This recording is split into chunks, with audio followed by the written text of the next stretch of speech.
ప్రియులారా, గడిచిన కొద్ది వారాలుగా ప్రత్యక్ష గుడారముల గురించి ధ్యానం చేస్తూ ఉన్నాం. ప్రత్యక్ష గుడారాల్లో 9 సందేశాలు ఇంతకుముందు మీకు అందించాను. ఈరోజు అందించబోయే సందేశం 10వ సందేశం. ఈ ప్రత్యక్ష గుడారంలో చాలా విషయాలు ఉన్నాయి.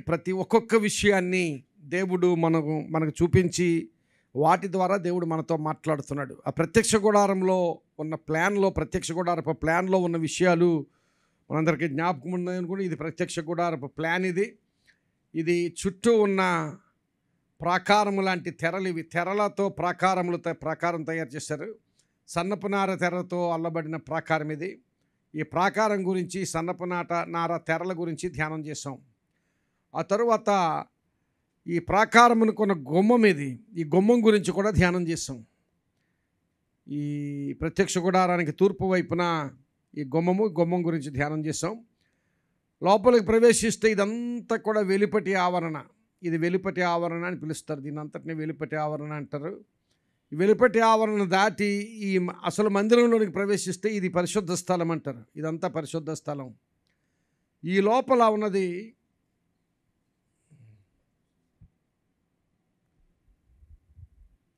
ఇది అతి పరిశుద్ధ స్థలం. అతి పరిశుద్ధ స్థలంలో ప్రధాన యాజకుడు సంవత్సరానికి ఒకసారి ప్రవేశించేవాడు.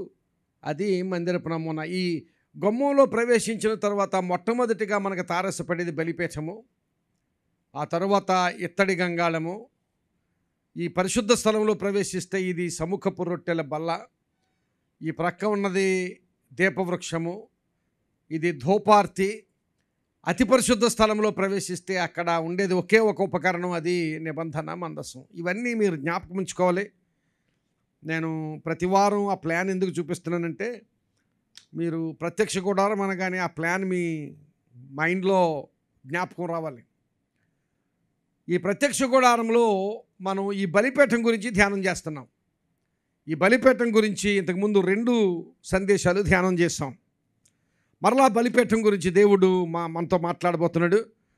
ఆ బలిపీఠం గురించి కేవలం ప్రత్యక్ష గుడారంలో బలిపీఠం అనే మాత్రమే కాకుండా, బలిపీఠం అనే ఆలోచన దేవుని వాక్యంలో చాలా బలమైన ఆలోచన. ఆ బలిపీఠము అనే అంశం నుంచి, అలాంటి ఆలోచన నుంచి దేవుడు చాలా అద్భుతమైన ఆలోచనలు తన వాక్యంలో పొందుపరిచి ఉంచాడు. ఈరోజు మరొక సందేశాన్ని బలిపీఠం గురించి దేవుని సన్నిధి నుంచి మనం పొందుకుందాం. దినవృత్తాంతములు 2వ గ్రంథము 7వ అధ్యాయం. దినవృత్తాంతములు 2వ గ్రంథము 7వ అధ్యాయము 7 నుంచి 9వ వచనం వరకు చదువుతున్నాను. 7వ వచనం నుండి 9వ వచనం వరకు. దినవృత్తాంతములు 2వ గ్రంథము 7వ అధ్యాయము 7వ వచనం నుంచి 9వ వచనం వరకు చదువుతున్నాను. మరియు తాను చేయించిన ఇత్తడి బలిపీఠము దహన బలులకును నైవేద్యములకును క్రొవ్వుకును చాలనందున యెహోవా మందిరము ముంగిటనున్న నడిమి ఆవరణమును సొలొమోను ప్రతిష్ఠించి అక్కడ దహన బలులను సమాధాన బలి పశువుల క్రొవ్వును అర్పించెను. ఆ సమయమందు సొలొమోనును అతనితో కూడా ఉన్న హమాతునకు పోవు మార్గము మొదలుకొని ఐగుప్తు నది వరకు ఉన్న దేశములో నుండి బహు గొప్ప సమూహముగా కూడి వచ్చిన ఇశ్రాయేలీయులందరూ 7 దినములు పండుగ ఆచరించి 8వ నాడు పండుగ ముగించిరి. 7 దినములు బలిపీఠమును ప్రతిష్ఠ చేయుచు 7 దినములు పండుగ ఆచరించిరి. ఇక్కడ 7వ వచనంలో బలిపీఠమును గురించిన ప్రస్తావన ఉంది. తాను చేయించిన ఇత్తడి బలిపీఠము అని ఆ బలిపీఠాన్ని గురించి ప్రస్తావన ఉంది. ఇప్పుడు మనం చదువుకున్న బలిపీఠము సొలొమోను ఆయన నిర్మించిన దేవాలయంలో కట్టిన బలిపీఠం ఇది. ప్రత్యక్ష గుడారంలో ఏ రీతిగా అయితే బలిపీఠాన్ని చేయమన్నాడో దేవుడు, అలాగే సొలొమోను తను నిర్మించిన ఆలయంలో బలిపీఠాన్ని చేశాడు. ఆ నిర్మించిన ఆలయం చాలా అద్భుతమైన ఆలయం. అంతకుముందు సొలొమోను నిర్మించిన ఆలయానికి పూర్వం అలాంటి ఆలయం లేదు. ఆ తర్వాత ఇప్పటి వరకు కూడా అలాంటి ఆలయం లేదు ప్రపంచంలో. అలాంటి ఆలయాన్ని, అద్భుతమైన ఆలయాన్ని సొలొమోను నిర్మించాడు. ఆలయంలో ఆయన ఈ ప్రత్యక్ష గుడారంలో చేసినట్లుగానే ఇత్తడి బలిపీఠాన్ని చేశాడు. ఆలయ నిర్మాణమైన తరువాత ఆలయాన్ని దేవుని నామం కొరకు ప్రతిష్ఠిస్తున్నాడు. ఆలయాన్ని ప్రతిష్ఠిస్తూ ఉండగా జరిగిన ప్రక్రియ ఇక్కడ దేవుని వాక్యంలో ప్రస్తావించబడింది. ఆలయ ప్రతిష్ఠ జరుగుతోంది. అప్పుడు 7వ వచనం చదువుతున్నాను. తాను చేయించిన ఇత్తడి బలిపీఠము దహన బలులకును నైవేద్యములకును క్రొవ్వుకును చాలనందున యెహోవా మందిరము ముంగిటనున్న నడిమి ఆవరణమును సొలొమోను ప్రతిష్ఠించి అక్కడ దహన బలులను సమాధాన బలుల క్రొవ్వును అర్పించిన. ప్రియులారా, ఈ బలిపీఠము అన్నప్పుడు, బలిపీఠం మీద అర్పించే అర్పణలు అన్నప్పుడు, బలి అర్పణలు అన్నప్పుడు, ఆ బలి అర్పణలు మన సమర్పణకు గుర్తు. బలిపీఠము మన సమర్పణకు, బలిపీఠం మీద అర్పించే అర్పణలు మన సమర్పణకు గుర్తు. కనుక బలిపీఠం అనగానే, బలిపీఠం మీద బలి అర్పణలు జరుగుతాయి అనగానే, బలి అర్పణల గురించి ఆలోచన చేసినప్పుడు వెంటనే ఏం గుర్తు రావాలంటే మన సమర్పణ. మన జీవితంలో సమర్పణ, ఎలాంటి సమర్పణ కలిగి ఉన్నాం మన జీవితాల్లో? బలిపీఠము అంటే సమర్పణ. ఇక్కడ సొలొమోను ఇత్తడి బలిపీఠమును కట్టించి ఆ ప్రతిష్ఠ రోజున జరుగుతున్న పని ఏమిటంటే దహన బలులకును నైవేద్యములకును క్రొవ్వుకును ఆ బలిపీఠము చాలలేదట. బలిపీఠం సరిపోలేదు. బలిపీఠం పట్టజాలనంత బలి అర్పణలు ఆ రోజున అర్పించారు. గమనించాలి, ఆ మందిరంలో ఆ రోజు బలి అర్పించడానికి బలిపీఠం సరిపోలేదు. ప్రియులారా, గమనించాలి, మన సమర్పణ అనేది ఏదో కొంత సమర్పణ ఉంటుంది. అయితే ఈ సమర్పణ ఎలాంటి సమర్పణ అంటే, ఈ బలిపీఠం మీద జరిగిన సమర్పణ ఎలాంటి సమర్పణ అంటే సరిపడినంత కంటే ఎక్కువ సమర్పణ. అలాంటి సమర్పణ గురించి ఇక్కడ ప్రస్తావించబడుతుంది. మనం ఆశీర్వాదం గురించి మాట్లాడినప్పుడు ఆయనకిచ్చి శోధించినట్లయితే ఆకాశపు వాకిండ్లను విప్పి పట్టజాలనంత విస్తారమైన ఆశీర్వాదాలు క్రమరిస్తాడు అని వాక్యం చెబుతుంటే, అలాంటి ఆశీర్వాదం నాకు దయచే ప్రభు అని ప్రార్థన చేస్తాం. ఎలాంటి ఆశీర్వాదం? పట్టజాలనంత విస్తారమైన ఆశీర్వాదం. అంటే ఇంకా నాకు సరిపడినంత కంటే కూడా విస్తారమైన ఆశీర్వాదం దయచే ప్రభు, పట్టజాలనంత విస్తారమైన ఆశీర్వాదం దయచే ప్రభు ప్రార్థన. ఆ వాక్యం మనకి ఇష్టం కూడానే. పట్టజాలనంత విస్తారమైన ఆశీర్వాదం. ఇల్లు నిండిపోవాలి, ఒళ్ళు నిండిపోవాలి, మన జీవితం నిండిపోవాలి, మన కుటుంబం నిండిపోవాలి. నిండిపోగా పట్టజాలనంత విస్తారమైన ఆశీర్వాదం దయచే ప్రభు అని ప్రార్థన చేస్తాం. మంచిదా ప్రార్థన చేయడం, తప్పు కాదు. నా గిన్నె నిండి పొర్లుచున్నది అన్నప్పుడు అలాంటి ఆశీర్వాదం నాకు కావాలి. గిన్నె నిండిపోవాలి ప్రభు, పొర్లిపోవాలి ప్రభు, ఆశీర్వాదం పొర్లిపోవాలి. నిజమే, నీ సమర్పణ మాట ఏమిటి? సమర్పణ పొర్లిపోతుంది. ఇక్కడ సమర్పణ పొర్లిపోతుంది. పొంగి పొర్లిన సమర్పణ సొలొమోను బలిపీఠంలో కనిపిస్తోంది. పొంగి పొర్లిపోయే సమర్పణ, ఏదో సరిపడినంతగా అంతంత మాత్రంగా నామమాత్రంగా ఉన్న సమర్పణ గురించి మాట్లాడడం లేదు ఈ బలిపీఠం. ఈ బలిపీఠం మనం ముందు ఉంచుతున్న సమర్పణ ఎలాంటి సమర్పణ అంటే పొంగి పొర్లే సమర్పణ. నా గిన్నె నిండి పొర్లుచున్నది అనే విషయం ఆశీర్వాదం కోసం మాత్రమే కాదు, మన సమర్పణ విషయంలో కూడా సమర్పణ గిన్నె నిండి పొర్లిపోవాలి. మన బలిపీఠము, మన సమర్పణ, మన బలిపీఠం మీద అర్పించే అర్పణలు మన సమర్పణకు గుర్తయితే ఆ సమర్పణ చాలినంత కాదు, చాలకపోయిందట. అక్కడ గమనించాలి, బలిపీఠము చాలనందున ఆ వెలిపటి ఆవరణలో మరొక స్థలాన్ని కూడా ప్రార్థన చేసి ప్రతిష్ఠించి ఆ స్థలంలో బలి అర్పణలు అర్పించాడట. సరిపోలేదు బలిపీఠం. మన సమర్పణ అంతంత మాత్రంగాను నామమాత్రంగాను సరిపడినంతగాను సమర్పణ ఉంటుందా, లేక సరిపడినంత కంటే విస్తారముగా పట్టజాలనంత విస్తారమైన ఆశీర్వాదాలతో పాటు పట్టజాలనంత విస్తారమైన సమర్పణ నేను కలిగి ఉంటాను ప్రభు అని చెప్పగలమా? గిన్నె నిండి పొర్లుచున్నది అన్నంత ఆశీర్వాదంతో పాటు గిన్నె నిండి పొర్లుచున్నది అనే సమర్పణ నేను కలిగి ఉంటాను ప్రభువా నీ సన్నిధిలో అని చెప్పగలమా? అలాంటి సమర్పణ కోసం ఈ బలిపీఠం మాట్లాడుతుంది. ఈ బలిపీఠం సొలొమోను నిర్మించిన బలిపీఠము. ఆ ప్రతిష్ఠ దినాన్ని జరిగిన బలి అర్పణలు ఏం మాట్లాడుతున్నాయంటే మన సమర్పణ పొంగి పొర్లే సమర్పణగా, గిన్నె నిండిన సమర్పణగా, పట్టజాలనంత విస్తారమైన సమర్పణగా, అలాంటి సమర్పణగా ఉండాలని ప్రియులారా గమనించాలి. ఈ మందిరం గురించి, ఈ సమర్పణ, ఈ బలిపీఠాల గురించి మాట్లాడినప్పుడు ఇలాంటి అనుభవాలు చాలా కనిపిస్తాయి. ఒకసారి నిర్గమకాండము 36వ అధ్యాయము 5వ వచనం నుంచి 7వ వచనం వరకు చదివితే, ఆ వచనాలు తీసి ఉంచండి. దేవుడు ఈ ప్రత్యక్ష గుడారాన్ని నిర్మించమని మోషేతో చెప్పినప్పుడు ఆ విషయం మనం ఇంతకు ముందు నుంచి ఆ వచనం జ్ఞాపకం చేసుకుంటున్నాం. ఆయన ఒక మాట చెప్పాడు, నేను వారిలో నివసించున్నట్లు నాకు ఒక పరిశుద్ధ స్థలమును నిర్మించాలి అని నిర్గమకాండం 25వ అధ్యాయం 7వ వచనంలో చెప్పాడు. ఆ ముందు వచనాలు చూస్తే ఆ మందిర నిర్మాణం కోసం ఆ ఇశ్రాయేలు ప్రజలు ఏమేమి తేవాలో, మోషే కాదు, ఇశ్రాయేలు ప్రజలు, మోషే కూడా తేవాల్సి ఉంటుంది, కానీ మోషేతో పాటు ఇశ్రాయేలు ప్రజలు ఏమేమి వస్తువులు తేవాలో, బంగారము, వెండి, ఏవేవో సన్నపనార వస్త్రాలు, ఇలాంటివి ఏవేవి తేవాలో దేవుడు అక్కడ వివరించాడు. ఇప్పుడు వాళ్ళు తెచ్చినవి ఏమిటి అనేవి 36వ అధ్యాయంలో చూస్తాం. 36వ అధ్యాయం 5 నుంచి చదువుతున్నాను. మోషేతో జాగ్రత్తగా గమనించండి, ఆ వచనాలు చూడండి దయచేసి. చూస్తూ నేను చదువుతుండగా అర్థాన్ని గ్రహించండి, ఆ విషయాన్ని గ్రహించండి.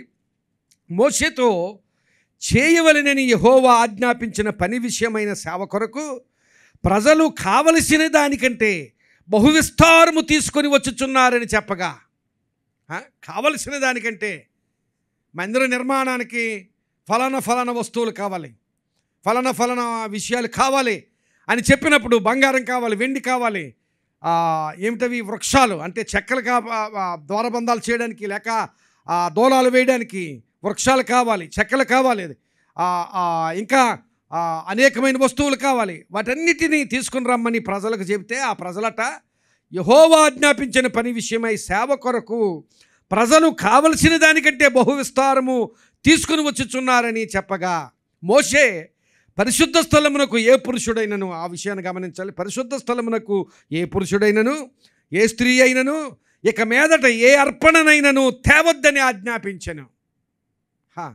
సేవకుడు ఏమని చెప్పాడు? ఇంకా మందిర నిర్మాణానికి అవసరమైనవి ఎక్కువైపోయాయి, కావలసిన దానికంటే బహు విస్తారముగా తెచ్చారట, ఎక్కువైపోయాయి కనుక సేవకుడు ఏం చెప్పాడు? ఇంకా తేవద్దని చెప్పాను. కనుక పాళెమందంతటను ఆ మాట చాటించిరి. అంతకుముందేమో మందిరానికి కావలసినవన్నీ ఈ బంగారం కావాలి, ఇంత వెండి కావాలి, ఇంత చెక్క కావాలి, ఇదంతా ఇవన్నీ మీరే సమకూర్చాలని చాటించారు. ఇప్పుడు ఏమని చాటిస్తున్నారంటే పాళెమందంతటను తేవద్దని చాటించిరి.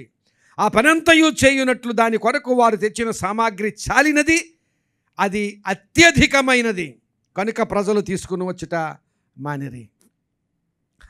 ఆ మందిర నిర్మాణానికి ప్రజలు ఎలా తీసుకుని వచ్చారంటే కావలసిన దానికంటే బహు విస్తారముగా తీసుకుని వచ్చారట. అలా తీసుకుని వచ్చేవాళ్ళు కావాలి. ఇప్పుడు ఈ రోజుల్లో మందిరం నిర్మించాలి అంటే ఆ మందిర నిర్మాణానికి అవసరతలు ఇంకొకటి చెప్పిన, చాలా మందిరాలు చూస్తూ ఉంటాను. ఆ చాలా మందిరాలు ఒక్కసారిగా నిర్మించబడం. ఒకసారి కొంతకాలం పునాది వేస్తే మళ్ళీ కొన్ని సంవత్సరాలు ఆగి మళ్ళీ కొన్ని గోడలు కడతారు. అంటే ఎందుకు లేక, దాన్ని సమకూర్చేవారు లేక.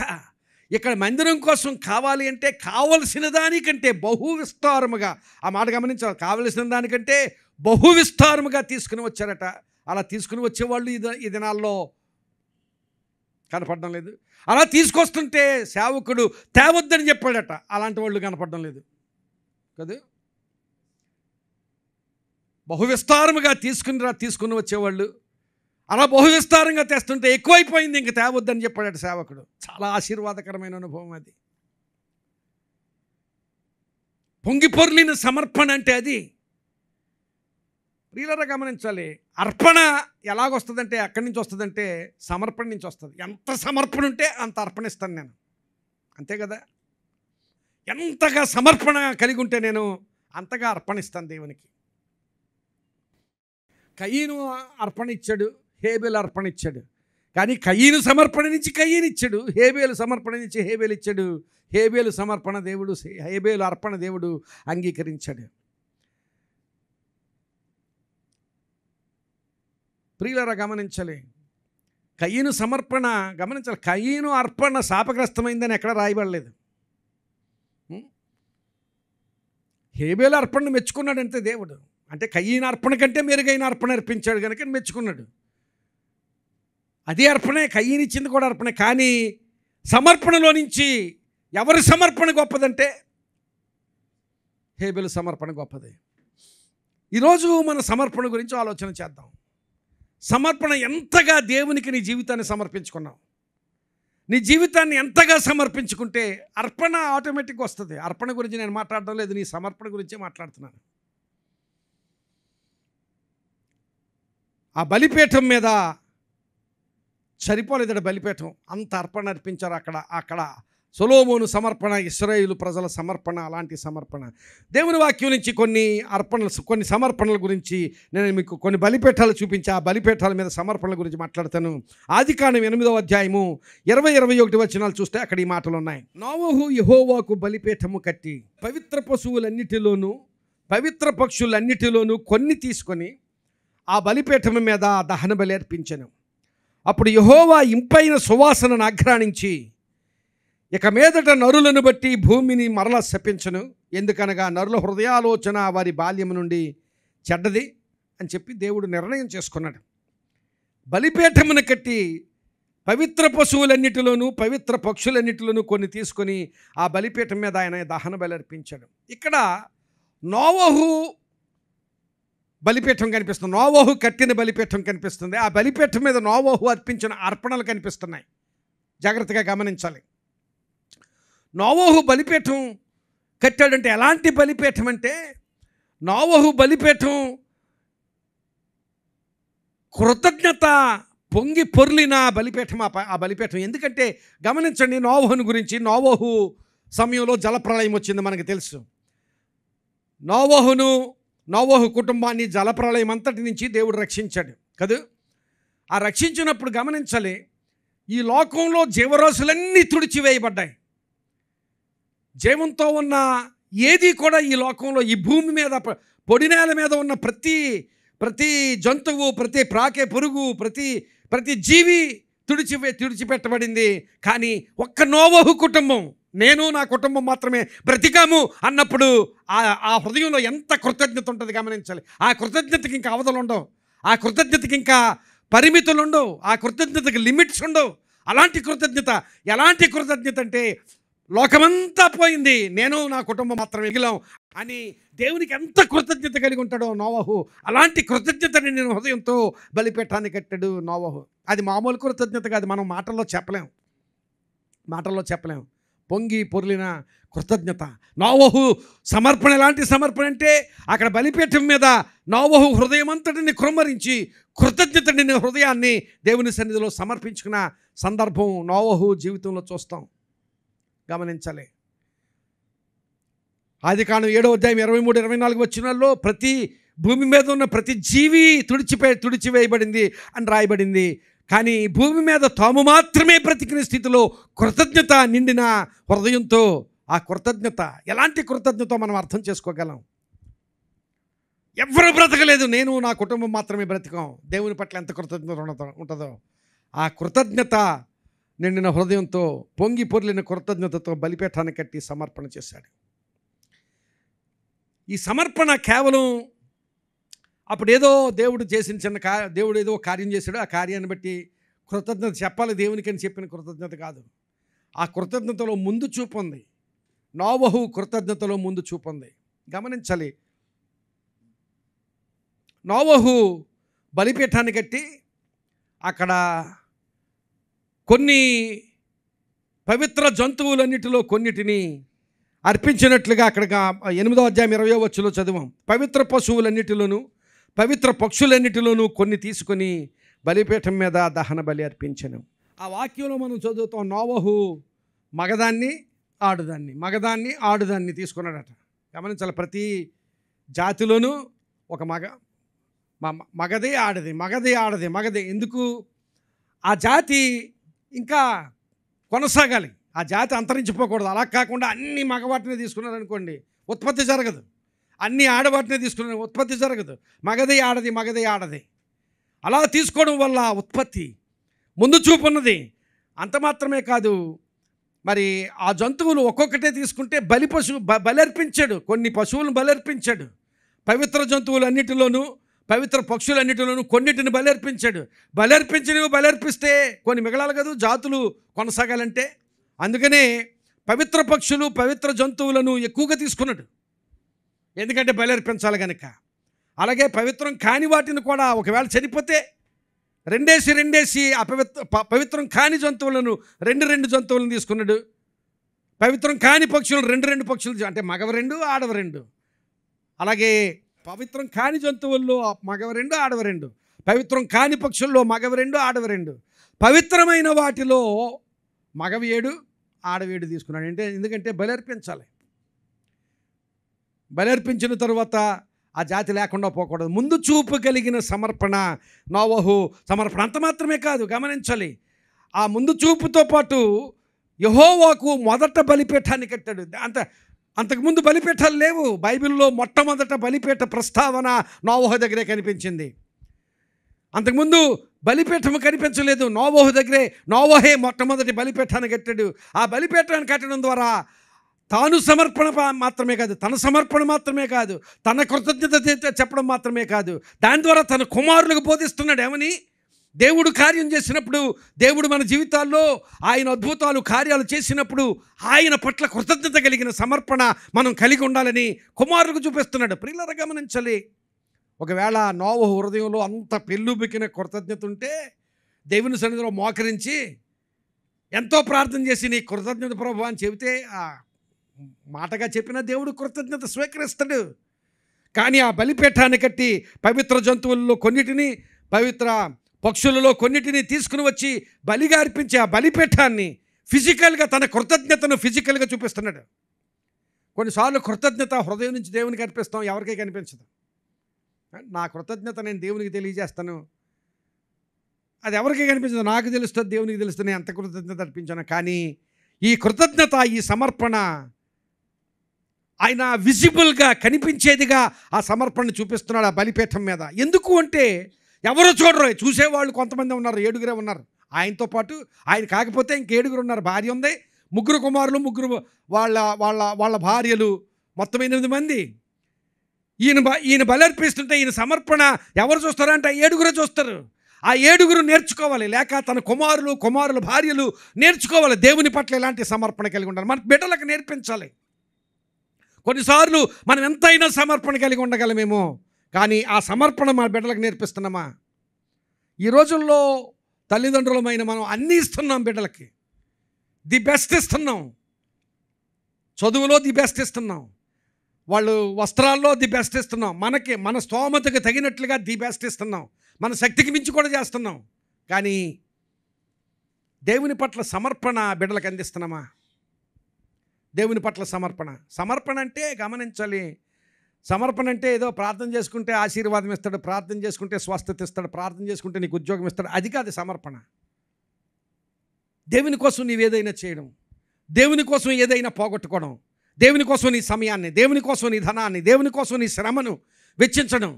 ఇక్కడ బిడ్డలు ఉదయాన్నించి శ్రమ పడుతుంటారు ఈ ఆరాధనలు మనం ఎలా జరిగించుకోవడానికి. ఉదయాన్నించి కాదు, ముందు రోజు నుంచి శ్రమ పడుతూనే ఉంటారు, సమయాన్ని వెచ్చిస్తున్నారు.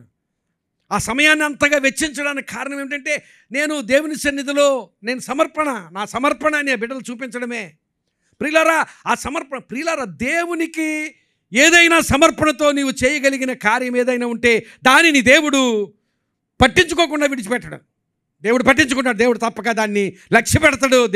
దేవుడు దానికి తగిన ఆశీర్వాదాన్ని ఇస్తాడు తప్పకుండా. అలాగని ఆశీర్వాదం ఇస్తాడు కనుక సమర్పించుకోవద్దు. దేవుడు ఆశీర్వాదం ఇచ్చినా ఇవ్వకపోయినా నా జీవితం ఆయనకే సమర్పణ అని చెప్పగలిగే స్థితి ఇస్తాడు ఆయన, ఇచ్చినా ఇవ్వకపోయినా. నోవహు దేవునికి మొదటి బలిపీఠాన్ని కట్టాడు. ఎందుకంటే మాదిరి, తన కుటుంబానికి మాదిరి, తన తరువాత తన బిడ్డలకు మాదిరి, పొంగి పొర్లే కృతజ్ఞతతో నిండిన సమర్పణ ఈ నోవహు బలిపీఠంలో చూస్తాం. తర్వాత మరొక ఆయన బలిపీఠం కట్టాడు. ఆదికాండం 22వ అధ్యాయము 13వ వచనంలో అబ్రహాము కట్టిన బలిపీఠం కనిపిస్తుంది. అబ్రహామును దేవుడు పిలిచి అబ్రహమా అంటే చిత్తం ప్రభువా అన్నాడు. ఇదిగో నీకు ఒక్కడై ఉన్న కుమారుని నాకు బలిగా అర్పించమన్నాడు. అలాగే ప్రభువా బయలుదేరాడు, మోరియా పర్వతం మీదకి బయలుదేరాడు. అబ్రహామును తీసుకుని వెళ్ళాడు. అబ్రహామును తీసుకుని వెళ్ళి ఆ మోరియా పర్వతం మీదకి వెళ్ళి ఆ మోరియా పర్వతం మీద గమనించాలి, ఆ ప్రయాణం ఎంత దుర్భరమైందో, అబ్రహాము హృదయం ఎలా ఉంటుందో ఆలోచన చేయండి. తన కుమారుని తీసుకెళ్తున్నాడు. అబ్రహాముకు తెలుసు నా కుమారుని నేను బలిస్తానని. ఆ కుమారుని కూడా పెట్టి తీసుకుని వెళ్తున్నాడు. మరి ఆ తీసుకుని వెళ్తూ ఆ కుమారుని ఆ కర్మేలు పర్వతం మీదకి తీసుకుని వెళ్ళి బలిపీఠం కట్టాడట. బలిపీఠం కడుతూ ఉన్నప్పుడు హృదయం ఎలా ఉంటుందో. మళ్ళీ ఇంకొక మాట ఉంటుంది, ఆ బలిపీఠం మీద కట్టెలు చక్కగా పేర్చాడట. చక్కగా పేర్చగలిగిన ధైర్యం అసలు ఒక తండ్రిగా ఆ స్థానంలో, అబ్రహాము స్థానంలో ఉంటే బలిపీఠం కట్టగలనా నా కుమారుని బలి ఇవ్వడానికి, నా కుమారుని అక్కడికి తీసుకుని వెళ్ళగలనా బలి ఇవ్వడానికి, బలిపీఠం కట్టగలనా, బలిపీఠం మీద చక్కగా కట్టెలు పేర్చగలనా, నా కుమారునికి చేతులు కట్టి నా కుమారుని ఆ బలిపీఠం మీద నేను ఉంచగలనా అని ఆలోచన చేస్తే ఆ తండ్రి హృదయం, ఆ హృదయంలో ఎంత ఎలాంటి మీకు అర్థమవుతుంది, ఎలాంటి వేదన ఉంటుందో. ఆ వేదన అంతటినీ పక్కన పెట్టి దేవుడు అడిగాడు గనుక దేవుని పట్ల సమర్పణ. దేవుడు అబ్రహాముని అడిగింది మామూలుది కాదు ప్రియులరా. ఈవెన్ అబ్రహాము నువ్వే కావాలి అంటే చాలా ఈజీగా ఇచ్చేసి ఉంటాడేమో. నువ్వే కావాలి, నాకు నీ జీవితమే సమర్పణగా కావాలి అంటే చాలా ఈజీ అబ్రహాముకి. కానీ దేన్నైతే ఎక్కువగా ప్రేమిస్తున్నాడో దాన్ని అడిగాడు దేవుడు. ఈ లోకంలో అబ్రహాముకి ఆ సమయంలో ఇస్సాకు కంటే ఎక్కువగా ప్రేమించేది ఏమీ ఉండదు. ఆ ఇస్సాకుని అడిగాడు, I want your only sun. కట్టెలు చక్కగా పేర్చి ఆ ఇస్సాకును బలిపీఠం మీద పరుండు పెట్టాడు. చేయి పైకెత్తాడు, కత్తి పట్టుకుని చేయి పైకెత్తాడు బలి అర్పించడానికి. అప్పుడు 13వ వచనంలో, అప్పుడు అబ్రహాము కన్నులెత్తి చూడగా ఆ పొదలు, 12వ వచనం 13వ వచనం రెండు చదువుతున్నాను. అప్పుడు ఆయన చిన్నవాని మీద చేయి వేయకము, అతను ఏమీ చేయకము, నీకు ఒక్కడైన నీ కుమారుని వెనుదీయలేదు కనుక నీవు దేవునికి భయపడేవాడని ఇందువలన తెలియచున్నది. అప్పుడు అబ్రహాము కన్నులెత్తి చూడగా పొదలో కొమ్ములు తగులుకున్న ఒక పొట్టేలు వెనుక తట్టున కనబడిన. అబ్రహాము వెళ్ళి ఆ పొట్టేలును పట్టుకొని తన కుమారునికి బలిగా దహన బలి అర్పించెను. గమనించాలి, అంత ప్రక్రియ జరిగింది. అబ్రహాము ఎక్కడో ఉన్న అబ్రహామును ఉన్న చోటే చేసేయమన్నా అదొక విషయం. ఎక్కడికో మోరియా పర్వతం మీదకి తీసుకుని వెళ్ళి అబ్రహాం ప్రయాణం, ఆ ప్రయాణం కుమారుడు వెళ్ళడం. కుమారుడు అడిగాడట దారిలో, అన్నీ ఉన్నాయ్యా, కట్టెలు ఉన్నాయి, అన్నీ ఉన్నాయి, కానీ అసలు బలిపశువేది, బలిపశువేది? ఆ ప్రశ్న ఆ తండ్రి హృదయాన్ని ఎంతగా పిండేసి ఉంటుందో కదా. బలిపశువేది అని అడిగినప్పుడు ఆ తండ్రి హృదయాన్ని ఎంతగా పిండేసి ఉంటుందో యెహోవా చూసుకుంటాడు, దేవుడు చూసుకుంటాడు. ప్రియులారా, అబ్రహాము విశ్వాసం, ఆ సమర్పణలో, అబ్రహాము సమర్పణలో విశ్వాసం కనిపిస్తుంది. ఆ విశ్వాసం ఎలాంటి విశ్వాసం అంటే పొంగి పొర్లిన విశ్వాసం. నా కుమారుని ఇవ్వడానికి కూడా నేను వెనుదీయను ప్రభువా, అలాంటి విశ్వాసం. నీ కొరకు నేను అతి మిక్కిలిగా నా ప్రాణం కంటే ఎక్కువగా ప్రేమిస్తున్న దాన్ని కూడా నీకు ఇవ్వడానికి నేను వెనుకాడను ప్రభువా అనేటి విశ్వాసం, పొంగి పొర్లిన విశ్వాసం. ఆ విశ్వాసం ఎలాంటి విశ్వాసం అంటే, దేవుడు ఇప్పుడే మనం చదువుకున్నాం, దేవుడు అన్నాడు, ఇందువలన నీవు నీ కుమారుని నాకు వెనుదీయలేదు కనుక, 12వ వచనంలో 22:12 ఆదికాండం, నీ కుమారుని నాకు వెనుదీయలేదు కనుక నీవు దేవునికి భయపడేవాడవని ఇందువలన నాకు తెలియచున్నది. దేవుని కదిలించిన విశ్వాసం. ఎలాంటి విశ్వాసం అంటే, దేవుడు ఆయా సమయాల్లో, ముఖ్యంగా యేసుక్రీస్తు ప్రభు ఆయా సమయాల్లో క్రొత్త నిబంధనలో కొంతమంది విశ్వాసం గురించి మాట్లాడినప్పుడు అవిశ్వాసము గురించి మాట్లాడాడు. అంటే విశ్వాసం లేకపోవడం, వారి అవిశ్వాసము వలన ఆయన ఏ సూచక క్రియ చేయలేకపోయిననే మాటలు ఉన్నాయి సువార్తలో. అంత మాత్రమే కదా, అవిశ్వాసము ఒక స్టేజ్ అయితే, అల్ప విశ్వాసం అన్నాడు. అంటే విశ్వాసం లేకపోలేదు, కానీ ఎంత ఉంది విశ్వాసం? అల్పంగా ఉంది. విశ్వాసం లేకపోవడం ఒకటైతే, ఉన్నా ఒకవేళ అల్పంగా ఉంది. కొంతమందిని చూసి నీ విశ్వాసం గొప్పది అన్నాడు. గొప్ప విశ్వాసం, అవిశ్వాసం, అల్ప విశ్వాసం, గొప్ప విశ్వాసం. విశ్వాసం ఉండడం గొప్ప విషయం కాదు, ఎలా ఏ స్థాయిలో ఉంది నీ విశ్వాసం. సమర్పణ ఉండడం గొప్పతనం కాదు, ఏ స్థాయిలో ఉంది ఈ సమర్పణ. పొంగిపొరలే సమర్పణ, పొంగిపొరలేని విశ్వాసం, దేవుని కదిలించిన విశ్వాసం. ప్రియులారా గమనించాలి, అలాంటి సమర్పణ, ఇప్పుడు మనం అనుకున్నట్లుగా అలాంటి సమర్పణ నీవు కలిగి ఉంటే నీ సమర్పణకు దేవుడు తప్పకుండా కదిలి వస్తాడు. మనం అంత సమర్పణతో ఉంటే దేవుడు మౌనంగా ఉండలేడు. ప్రియులారా గమనించాలి, దేవుడు మౌనంగా ఉండలేడు కూడా. నేనంత సమర్పణ కలిగిన జీవితం నాకుంటే నా జీవితంలో కార్యం చేయకుండా ఆయన ఉండలేడు.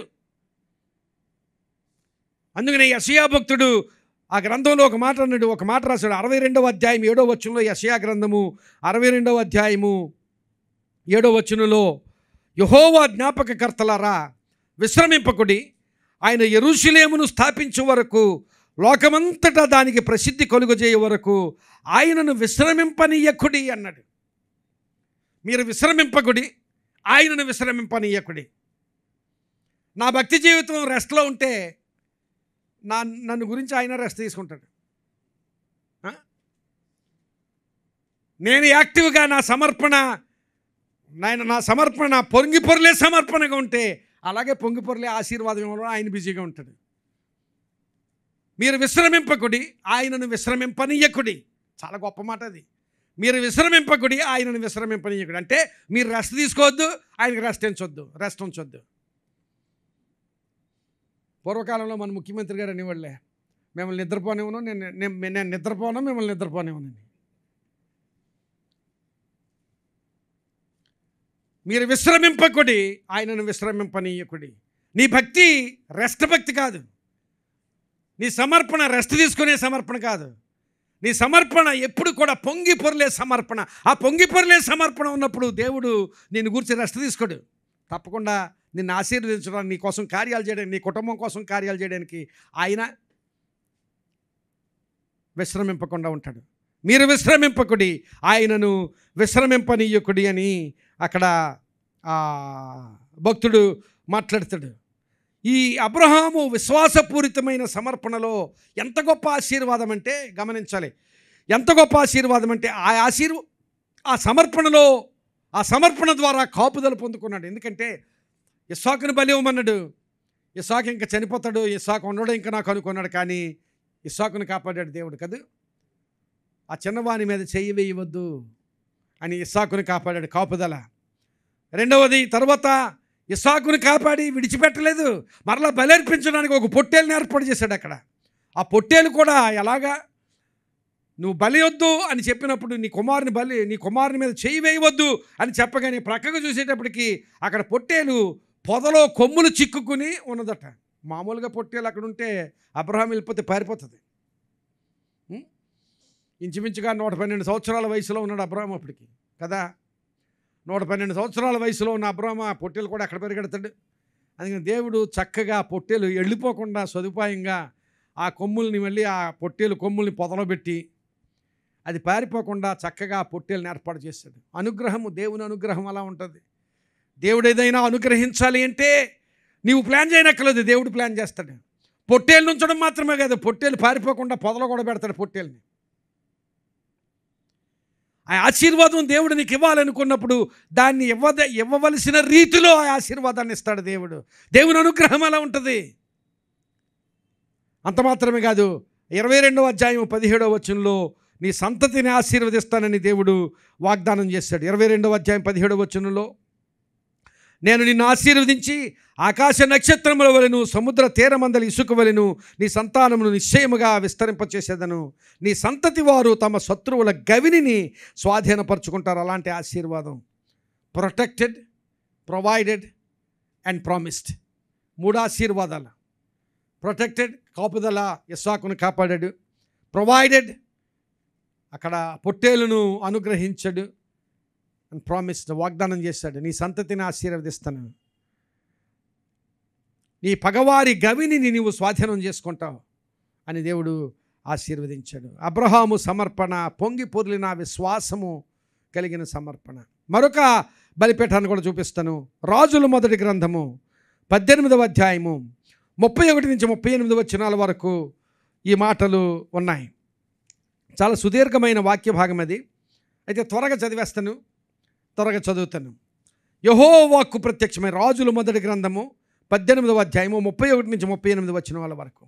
యెహోవా వాక్కు ప్రత్యక్షమై, నీ నామము ఇశ్రాయేలుగున నీ వాగ్దానము నొందిన యాకోబు సంతతి గోత్రముల లెక్క చొప్పున 12 రాళ్లను తీసుకొని ఆ రాళ్ల చేత యెహోవా నామమును ఒక బలిపీఠమును కట్టించి, ఇక్కడ ఏలియా బలిపీఠాన్ని కట్టిస్తున్నాడు. బలిపీఠము కట్టించి దాని చుట్టూ 2 మానికల గింజలు పట్టునంత లోతుగా కందకం ఒకటి త్రవ్వించి కట్టెలను క్రమముగా పేర్చి ఎద్దును తునకలుగా కోసి ఆ కట్టెల మీద ఉంచి జనులు చూచుచుండగా, ఆ మాట గమనించాలి. జనులు చూచుచుండగా మీరు 4 తొట్ల నిండా నీళ్లు నింపి దహనబలి పశుమాంసము మీదను కట్టెల మీదను పోయుడని చెప్పాను. అది అయిన తరువాత రెండవ మారు ఆ ప్రకారమే చేయుడని అతడు చెప్పగా రెండవ మారును అలాగూ చేసిరి.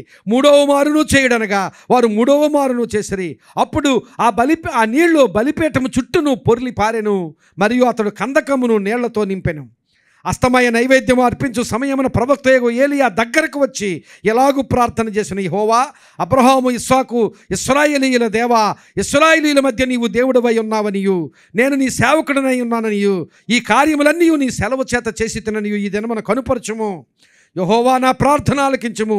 యెహోవావైన నీవే దేవుడివై ఉన్నావనియు నీవు వారి హృదయములను నీ తట్టుకు తిరగచేయదవనియు ఈ జనులకు తెలియనట్లుగా నా ప్రార్థన అంగీకరించుము. అతడు ఇలాగూ ప్రార్థన చేయుచుండగా యెహోవా అగ్ని దిగి దహన బలి పశువును కట్టెలను రాళ్లను బుగ్గిని దహించి కందకమందున నీళ్లను ఆరిపోచేసెను. అంతట జనులందరూ దాన్ని చూచి సాగిలపడి యెహోవాయే దేవుడు, యెహోవాయే దేవుడని కేకలు వేసిరి. అది బలిపీఠం, ఏలియా కట్టిన బలిపీఠం. ఏలియా బలిపీఠంలో గొప్ప తీవ్రత కనపడుతుంది. మీరు అక్కడ గమనించారు లేదా? వాక్య భాగం అంతా చదివిన వాక్య భాగంలో గొప్ప తీవ్రత, ఫెర్వర్ కావాలి. మన భక్తిలో ఫెర్వర్ కావాలి, మన భక్తిలో తీవ్రత కావాలి. ఆత్మయందు తీవ్రత కలిగి ఉండి అన్నాడు పౌలు. ఆత్మయందు తీవ్రత, మన ఆత్మలలో మనం ఎప్పుడు అలాంటి తీవ్రత కలిగి ఉండాలి. ఈ సమర్పణ ఎలాంటి సమర్పణ అంటే పొంగి పొర్లిన తీవ్రత కలిగిన సమర్పణ. ఈ సమర్పణలో నుండి ఏలియా సమర్పణలో మనం చూసేది ఏంటంటే పొంగి పొర్లిన తీవ్రత. నోవహు సమర్పణలో పొంగి పొర్లిన కృతజ్ఞత చూసాం. అబ్రహాము సమర్పణలో పొంగి పొర్లిన విశ్వాసాన్ని చూసాం. ఇక్కడ ఏలియా సమర్పణలో పొంగి పొర్లిన తీవ్రతను మనం చూస్తున్నాం. పొంగి పొర్లిన తీవ్రత. ఆ తర్వాత అధ్యాయంలో 19వ అధ్యాయంలో ఏలియా ఒక చోట ఉన్నప్పుడు, ఏలియా ఇక్కడ ఏం చేస్తున్నావయ్యా అంటే దేవునితో ఏలియా ఏమని మాట్లాడాడో తెలుసా? 19వ అధ్యాయం 10వ వచనంలో, ఇశ్రాయేలు వారు నీ నిబంధనను త్రోసివేసి నీ బలిపీఠములను పడగొట్టి నీ ప్రవక్తలను ఖడ్గము చేత హతము చేసిరి. సైన్యములకు అధిపతియు దేవుడునగు యెహోవా కొరకు మహారోషము గలవాడనై నేను ఒక్కడినే మాత్రమే మిగిలి ఉండగా వారు నా ప్రాణమును కూడా తీసివేయుటకై చూచుచున్నారని మనవి చేశాను. మహారోషము గలవాడనై నేను ఒక్కడనే ఉన్న. ప్రవక్తలందరూ యెహోవా అసలు ఇశ్రాయేలు దేశంలో ఎక్కడ చూసినా యెహోవా ప్రవక్తలు ఉండాలి. యెహోవాకు ఒక్కడే ఉన్నాడు ప్రవక్త, ఎవరు లేరు. అందరూ విడిచిపెట్టి వెళ్ళిపోయారు. వేరు దేవతలకు, వేరు దేవుళ్లకు ఇశ్రాయేలు దేశంలో ప్రవక్తలు కలిగారు. కానీ యెహోవా దేవునికి ఒక్కడనే నేను పౌరుషము, రోషము. ఆ మాట గమనించాలి.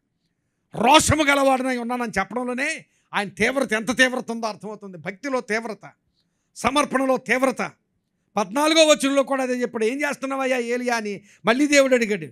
ఇశ్రాయేలు వారు నీ నిబంధనను త్రోసివేసి నీ బలిపీఠములను పడగొట్టి నీ ప్రవక్తలను ఖడ్గము చేత హతము చేసిరి. సైన్యములకు అధిపతియు దేవుడునగు యెహోవా కొరకు మహారోషము గలవాడనై నేను ఒక్కడ మాత్రమే మిగిలి ఉండగా వారు నా ప్రాణమును తీయుటకై చూచుచున్నారని చెప్పిన రోషము కలిగిన సమర్పణ. అంతకుముందు అధ్యాయంలో చూస్తే పడగొట్టబడిన, అసలు ఇశ్రాయేలు దేవుని బలిపీఠాలన్నీ పడగొట్టేశారట.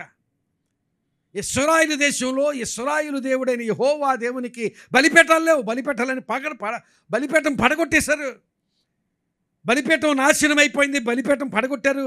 ఆ బలిపీఠం అందరూ చూస్తున్నారు, కానీ ఆ బలిపీఠం గురించి కనీసం ఆలోచన కూడా లేదు ఇశ్రాయేలు ప్రజలకు. అలాంటి సమయంలో పడద్రోయబడిన బలిపీఠాన్ని తిరిగి కట్టిన గొప్ప సమర్పణ ఏలియాది.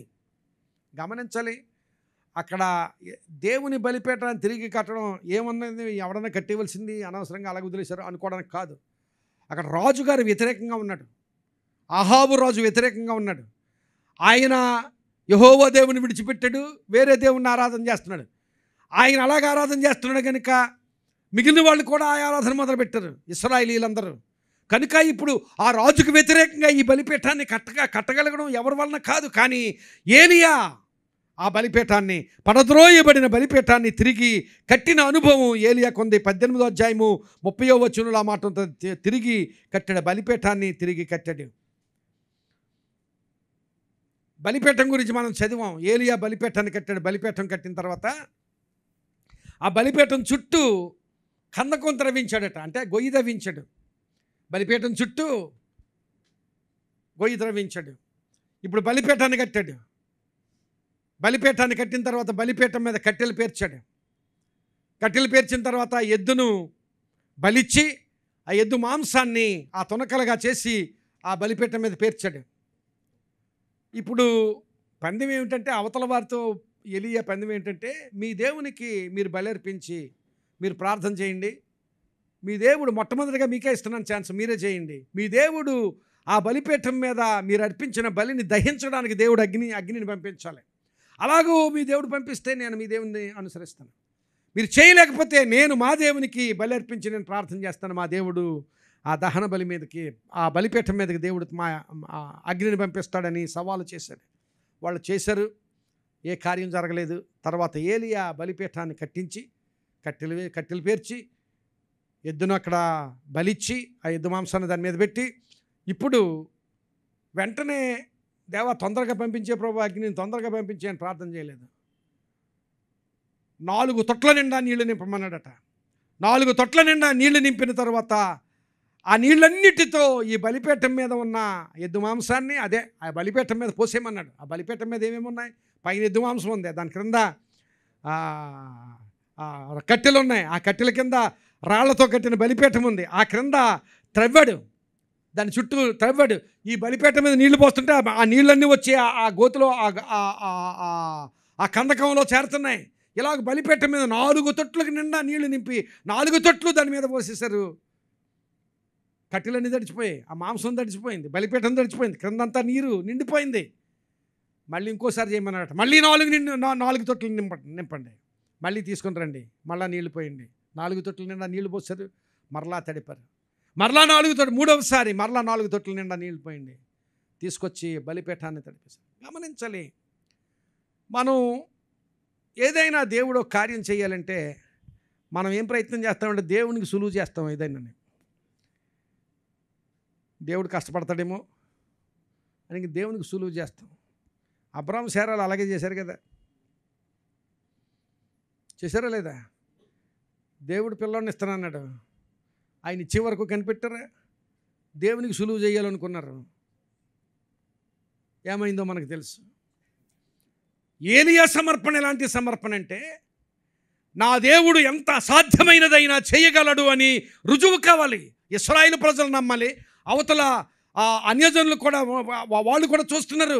ఇశ్రాయేలు ప్రజల మధ్య అన్యజనుల మధ్య దేవుడు మహాశక్తి గలవాడు, ఆయనకు అసాధ్యమైనది ఏది లేదు అని ప్రజలందరూ నమ్మగలిగేటట్లుగా.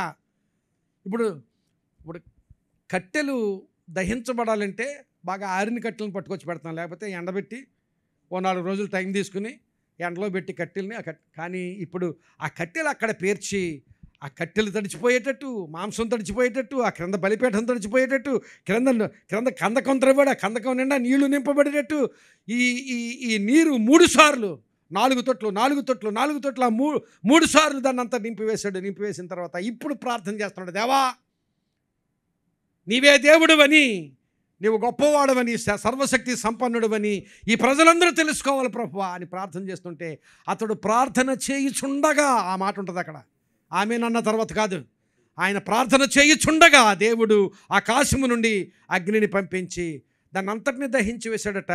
దహించి వేసి ఆ నీరు కూడా ఎగిరిపోయే, నీరు ఆ వేడికి నీరు ఆరిపోయేనని రాయబడింది.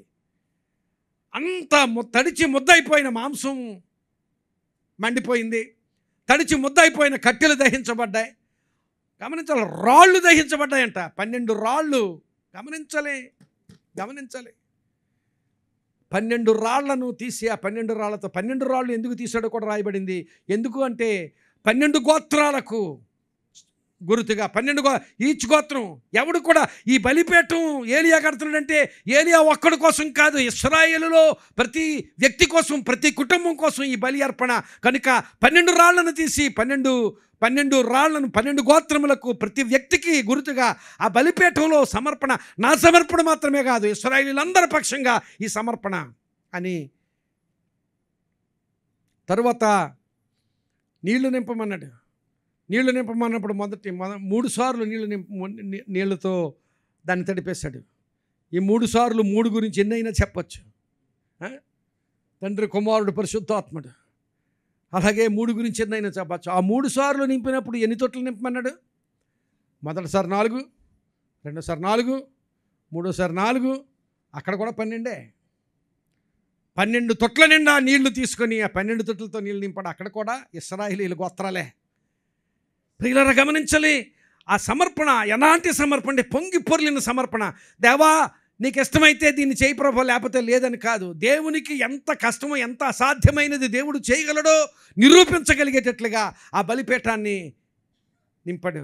కార్యము అసాధ్యమైనదిగా చేసేసాడు. ఎందుకంటే అసాధ్యమైనదిగా ఎందుకు చేశాడంటే, దేవుడు అసాధ్యమైన దాన్ని చేయగలడు.